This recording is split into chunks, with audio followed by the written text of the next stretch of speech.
Hey,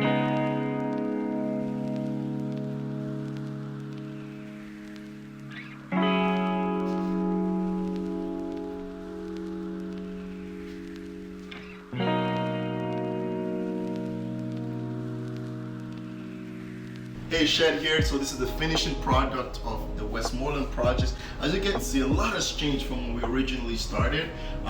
This was a house that was a 100 years old house. We literally totally revamped it, demoed everything, fully completed the floors. The load-bearing walls have been removed. The ceiling has been fully redone in terms of new drywalls, plastering, all the vinyl engineered hardwood floors. So in the living space, what we did was we create a full open concept. So all these walls were removed. Although there is a wall here, this is the media unit wall, and we have the furniture and the sofa on this section. All the other areas in the living area is fully open, and we also added a window as well.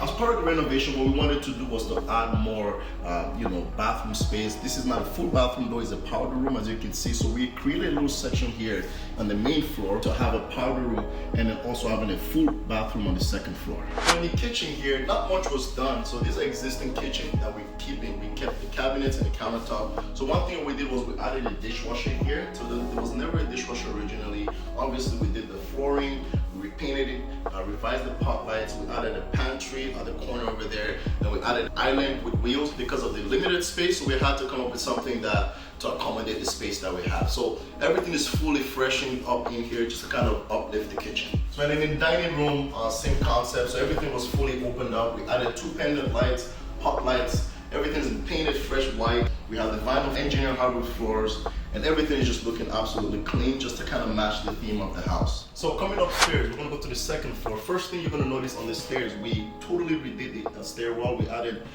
new oak floor, stained it, paint the risers, and the string is white. As you can see, the pickets and the railing, so these are pretty cool style. So we didn't want to put metal pickets. We did actual, almost the same size as the railing. We had the pickets. These are also stained to match the engineered hardwood floor. So we got the same color, just a cleaner finish throughout the whole stairwell. So this is the main bathroom of the house. And originally we had like a kitchen area here, so we fully turned it into a 3-piece bathroom, 4-piece bathroom. So we added a freestanding tub, we have the floating vanity, we have a wall-mounted toilet, and we have a full bathroom that is fully waterproofed in terms of it's considered a wet room. In the main bedroom, just a standard finish, so new floors. We have new baseboard, new trim work just throughout, added pot lights. So lamps behind the beds. Everything looks absolutely modern, just to kind of match the theme of the house. And we have a built-in closet on the left side of the bedroom.